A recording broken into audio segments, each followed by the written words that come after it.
Jadi nanti hari ini agendanya edukasi tentang hipertensi. Habis itu nanti ada kuesioner kayak kemarin Bapak. Ya, dan itu aja. Pak Samono sudah ketemu sebelumnya ya Pak ya? Iya. Makanya baru ketemu sekali. Iya ini. Mungkin Ama bisa mulai Aku dari mulai? Iya. Oke. Pak, ini saya menyampaikan apa yang menjadi sebenarnya ini kan salah satu agenda dari adik-adik yang KKN ini, gitu kan, salah satunya edukasi ke pasien yang hipertensi. Kalau jangan Pak Sinta Nasmara Sebagian. Pak sebagian. Tadi nama saya sudah kenal nih Pak. Ya kan? Nama saya sudah kenal, nama saya tadi apa ya? Oh iya. Dokter Eli. Saya si Eli. Kalau hipertensinya sudah tahu sudah berapa lama Pak?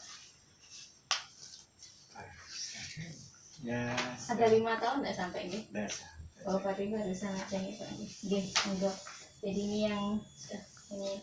Kalau hipertensi, Pirsa nggak panggil apa sama hipertensi. Hiper itu kan tinggi, tensi itu kan tekanannya tinggi. Jadi dikatakan tensinya tinggi itu kalau di atas 140 ketika hipertensi itu sistolnya dan lebih dari 90. Kalau sudah di atas angka ini, maka dikatakan itu hipertensi. Seorang ketika dalam pemeriksaan 2 kali atau lebih, mungkin yang pertama kali tes gitu ya, misalkan 10, mungkin kita belum bisa dengan hipertensi. Tapi ketika sudah 2 kali atau lebih tetap dengan 20, maka sudah diagnosisnya sudah hipertensi. Cuma kan gejalanya kan kadang pasien itu macam-macam ya Bapak, kan tidak bergejala, tes itu malah saya nggak merasakan apa-apa gitu ya. Ya emang kadang sakit kepala atau mungkin jantungnya berdebar atau mungkin rasa gelisah gitu ya. Kemudian kalau sudah mengalami mengendara di mata, dia bisa penglihatannya kabur. Kadang yang udah lelah seperti itu gejala yang bisa dirasakan oleh pasien. Nah, kemudian kenapa sih kok hipertensi itu harus dikontrol ya, harus dijaga supaya tidak terlalu tinggi gitu, karena emang dia itu silent killer Pak. Silent killer itu istilahnya pembunuh yang tidak terlihat. Jadi orang tuh kadang tidak merasa bahwa ada bahaya yang selalu mengintai kita darah tingginya itu. Nah, kira-kira apa saja bahayanya kalau misalkan darah tinggi tidak terkontrol? Nah, kalau nggak terkontrol maka bisa ke otak. Maka pembuluh darahnya akan mengalami gangguan, misalnya bisa stroke, bisa demensia, itu pikun itu gitu. Kemudian ke jantung. Nah, ke jantung itu bisa ke PCK, ke jantung gitu gitu. Kemudian ke syaraf, neuropati itu istilahnya mati saraf. Jadi kadang yang dirasakan pasien itu mudah keringgingan gitu ya, terus rasa tebal, enggak jelas gitu. Nah, salah satu kalau kita ke pasien, kenapa sih Dok kok tangan saya ini kok agak keringan, sepedaan lama aja kok sudah rasanya itu tebal gitu. Nah, satunya bisa karena gangguan pembuluh darah di sel sarafnya. Kalau di mata tadi yang saya ceritakan, kemudian kabur. Kalau ke ginjal itu bisa penyakit ginjal kronis, kanker ginjal. Kalau Ibu darah tinggi kita kan normal Bu? Normal. Ini sekedar informasi karena nanti pasti yang bersama dengan Bapak kan Ibu, jadi supaya saling mengingatkan nanti. Nah, ini kalau mencegahnya Pak, ada mencegah dan mengendalikan. Nah, sebenarnya singkatannya nih ada yang buat ini Pak. Cerdik itu singkat cerdik sebenarnya. Cerdik itu yang pertama cek kesehatan secara rutin, kemudian E-nya itu enyahkan asap rokok, R-nya itu aktivitas fisik. Jadi saya kira Pak jenengan Pak sendiri sudah aktivitas fisiknya udah bagus ya. Dietnya harus seimbang, kemudian istirahatnya cukup dan mengolah stres. Jadi kalau bisa, nah ini faktor yang mungkin seseorang kadang tidak sadar ya, ada pikiran atau apa itu sehingga mempengaruhi tekanan darahnya. Kalau mengendalikannya, misalkan ya kita sudah mengenalkan darah tinggi, bagaimana sudah tidak tinggi lagi, singkatannya ini patuh Pak. Jadi patuh itu periksa kesehatan secara rutin. Nah, kalau jenengan kalau boleh tahu apa cek rutin atau bagaimana Pak? Ada cek di mana? Iya. Di mana Pak? Ya kadang di awal itu BP kereta api. Oh, kliniknya kereta api ya. Oh, vaskesnya di sana ya. Iya, kemarin tuh cek di Bandita. Oh. 5 bulan sekali. Iya, betul. Ada layanan untuk penyakit kronis, 6 bulan sekali ada general check up nih Pak Nggih. Itu apa? BPJS-nya. Iya Pak. Kalau apa namanya? A itu mengatasi penyakit dengan pengobatan tepat. Saya kira dari vaskesnya kamu diatur obat nih Pak Nggih. Iya. Nggih. Berapa macam obat Pak yang Ya, satu? kalau untuk tekanan darah tinggi ya satu. Hampir bikin aja ya Pak. Nggih, sampai satu aja berarti alhamdulillah satu macam obat aja nggih. Tetap dietnya harus bisa gizinya harus seimbang, kemudian upayakan aktivitas fisiknya itu dengan aman, jadi pilihan kegiatan fisiknya juga harus aman. Yang terakhir kalau bisa menghindari asap rokok. Yang catatan betul ngerokok panjenengan nih Pak nggih. Ya alhamdulillah sudah bagus secara lifestyle. Nah itu yang saya bilang cek rutin ya Pak nggih. Cek rutin sesuai anjuran. Kalau dari vaskesnya kan tidak sebenarnya sebulan sekali biasanya Pak ya BPJS ya Pak ya. Iya. Oke, sebulan sekali biasanya kontrol. Kalau di rumah nate tensi sendiri Pak, pernah punya tensi sendiri? Ya, Ada ya? Oh, ini kayaknya ada Iya. bawa juga ini. Iya, ini untuk bapak. Ini tensi tapi di pergelangan tangan. Tinggal dipencet aja. Mungkin bisa dipraktekkan. Mungkin praktekkan sekarang aja nggih Pak. oh ya. Iya, kalian nanti jenengan bisa. Memang ini tensi digital nih Pak, kan ada yang di sini. Kok jenengan yang di sini? Iya. Yang di sini ya. Ini yang di lengan. Memang mungkin ada sedikit perbedaan sih perbedaan Pak antara 2 sampai 10 meter HG itu ada perbedaan. Kenapa? Karena kan dia tidak sesuai dengan jantung. Yang paling bagus kan diperiksa di lengan kanan dan dalam kondisi duduk. Kalau Nancy itu duduk, terus sudah dengan jantung itu yang yang bagus untuk tahu. Mungkin diajari deh. Iya, lepas dulu ya ini. Iya. Baru. Di tangan kanan Bapak. Iya. Ini aja. Jangan sini. Ini Biar intinya ada jenengan ya, angkanya. jenengan, terus ini jaraknya tuh kira-kira di 1 sampai 2 Satu jari. Ya. Nah, karena ini kurang tinggi, bisa kasih bantal itu Pak. Ya. Jadi supaya sejajar Nah, dengan jantung. jantung harapannya kok jenengan tadi begini kan ini. Ini cukup dipencet ini aja, nanti mulai sendiri kok. Jadi sekalian kita cek gitu. Ini kalau pas untuk PKHI, pas haji pakai ini tugas kesehatannya biar cek. Iya. Lebih simpel dari itu.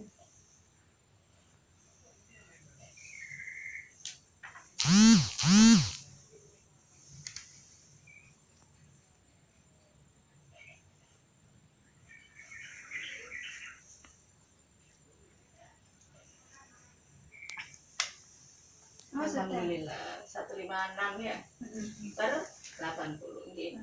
Ini lebih cenderung tinggi sistolnya nih Pak Nggih. Dan ini diastolnya normal. Jadi kan saya bilang dikatakan tekanan darah tinggi kalau ini lebih dari 90 dan diastolnya lebih dari 90. Nah kalau dengan ini sistolnya saja yang mengalami kenaikan. Ini khas pada orang tua gitu. Jadi memang karena pada orang tua itu cenderung tinggi dibanding pada orang muda karena pembuluh darahnya kan lebih lebih kaku ketika ini terus nadinya normal 85 ya kan. Jadi sebenarnya dengan ini kalau pada orang tua kan dengan misalnya pintar Pak. 67. Nah gitu pasti rata-rata 150 gitu 150. Makanya tadi saya bilang ini adalah cenderung daripada orang tua ya, tidak terlalu tinggi kalau hitungannya dengan usia jenengan gitu karena diastolnya sudah normal gitu. Bagus, monggo bisa dilepas. Ini kan ini sebenarnya bisa untuk 2 orang Bapak, Iya. jadi bisa untuk Bapak sama untuk Ibu. Iya. Nah kalau misalnya kan tadi Bapak itu orang pertama nih Bapak, nanti kalau misalnya ganti ke orang berikutnya dipencet S ini mana Bapak? S. Keluar yang tadi ya Ini kan pemeriksaannya orang ya. pertama ini. Lihat pemeriksaan nanti pencetnya sampai ini gede-gede gitu. Kalau ini kadang-kadang lama gini, akhirnya biasanya aku lepas. Iya. Untuk memori untuk melihat yang tadi sudah hasil pemeriksaannya. Oh, itu bisa tersimpan. Iya. Iya Pak. ini Pak, apa memorynya. dibuatkan catatan tensi menawi jenengan apa bisa merutinkan setiap hari ngontrol gitu kan lebih baik nih Pak nggih, kalau misalkan ada alat yang bisa ini. Paling bagus pagi hari Pak, kalau misalkan bangun tidur belum ini habis sholat subuh atau habis ini tuh bangun tidur dicek kira-kira berapa. Itu tuh kondisi basal itu artinya kondisi yang asli, yang rileks, yang belum terpengaruh apa-apa begitu. Kalau bisa pagi coba dicek gitu bisa tahu asli ini. Itu mau ditensi juga Bisa. Enggak terganti orangnya dulu. Ya, tempatnya ini orang kedua. Ini biasanya nanti ini apa kedip-kedip gitu minta ganti. Bukan minta ganti, bisa ganti. Rasa tuh Oh, taruh jadi dua. di tombol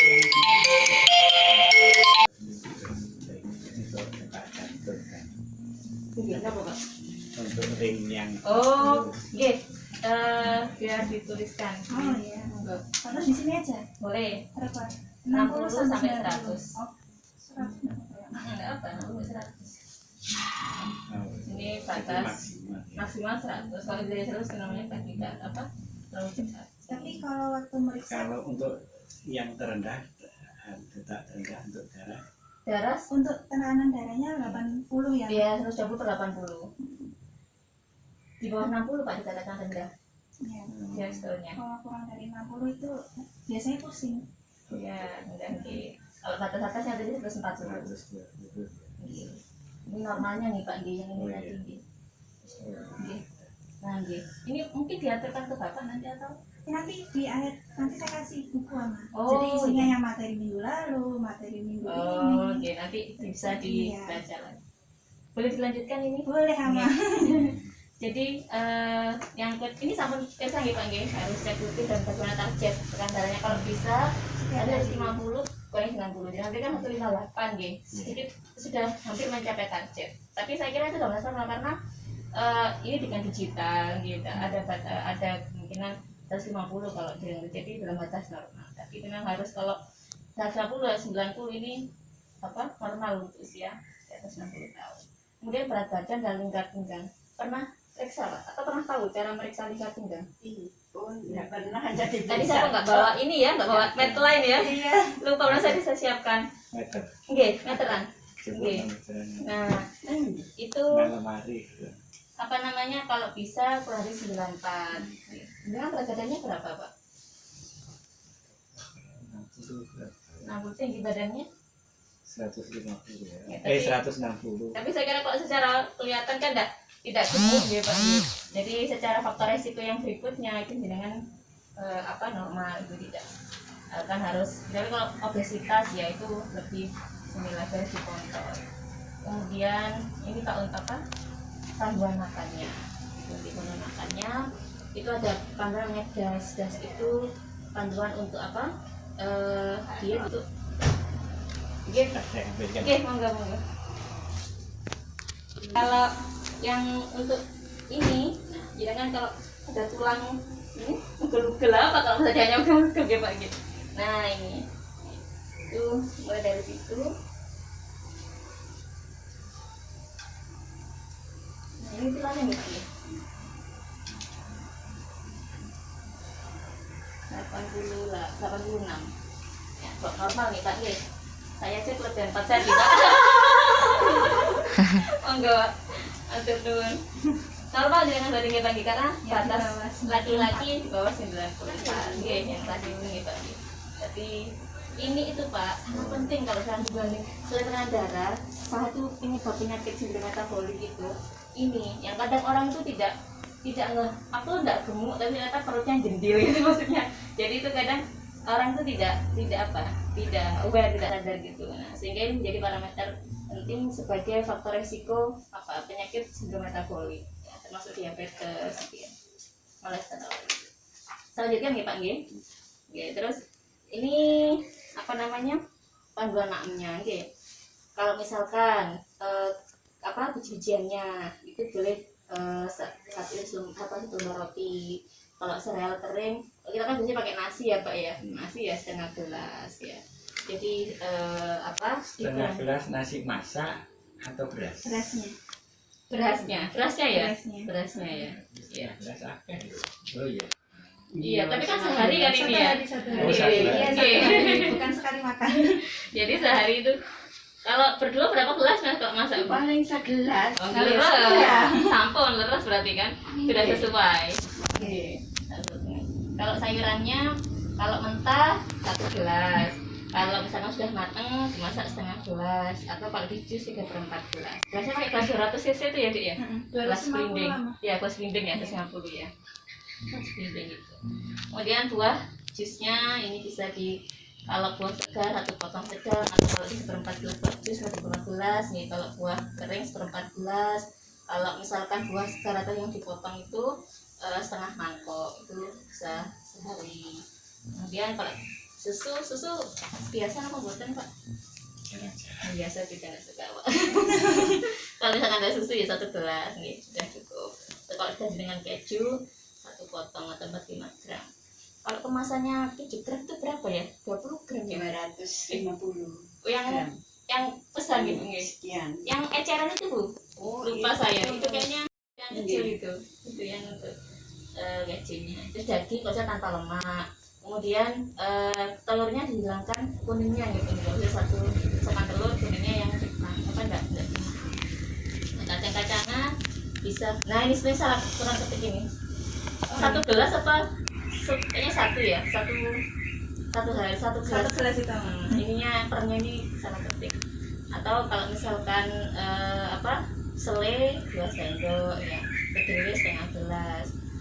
Kemudian lemak atau minyak sebenarnya minyaknya kan kalau bisa dibatasi ya, misalkan kalau sarapan sudah yang goreng mungkin nanti isiannya tidak dengan Kayak sayur bayam. ya begitu, jadi dimodifikasi ini kan untuk 1 hari gitu. Kemudian manis atau gulanya yang kadang tidak nyemil kue-kue itu ya, yang kadang tidak disadari gitu ya. Jadi kalau bisa 1 sendok makan 2 pasir sehari.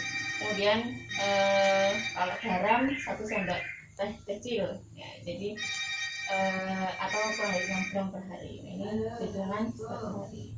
Kemudian gaya hidup nih, kalau misalkan dengan jalan kaki sekitar setengah jam atau 45 menit nih, atau mungkin 3 km setiap hari ya, minimal seminggu 5 kali, jadi 5 hari per minggu. Jalan aja, mungkin habis kalian sholat subuh mungkin ke masjid, jadi itu sudah bisa dihitung tak dengan kondisi santai, tidak buru-buru. Kemudian tadi sampun boten ngerokok ya, ini sudah bagus ya, tidak, saya kira tidak mengkonsumsi alkohol juga. Nah ini yang penting juga mengelola stres ya, karena memang orang sepuh itu saya bisa memahami, karena juga punya orang tua jadi bisa memahami bagaimana orang tua itu kadang itu dipendam kan, nggak ditarik sama anaknya gitu. Kalau kita pengennya nggak ngerepoti anaknya, sama juga anaknya selalu ngerepoti orang tuanya anaknya terus yang ngerepoti. Itu terus. Nah, kenapa sih kok harus dimodifikasi tadi itu Pak Nggih? Dari sekian ada berat badan, diet sehat, caranya dibatasi, olahraga fisik, alkohol, itu yang paling berpengaruh adalah dua ini tadi, lifestyle tadi. Makanya yang paling itu adalah bisa tidak gemuk. Alhamdulillah tadi sebagaimana sudah normal ya, IMC-nya normal, kita pangan juga normal, jadi alhamdulillah secara ini sudah bagus. Kemudian diet sehatnya itu, kalau diet sehatnya dipertahankan dengan baik, maka dia bisa menurunkan tanpa obat itu ya Pak ya, dengan lifestyle ini saja itu dia bisa menurunkan antara 8 sampai 12 mm lagi. Itu. Jadi bagaimana pentingnya perubahan ini, gaya hidup ini pada tensinya Pak.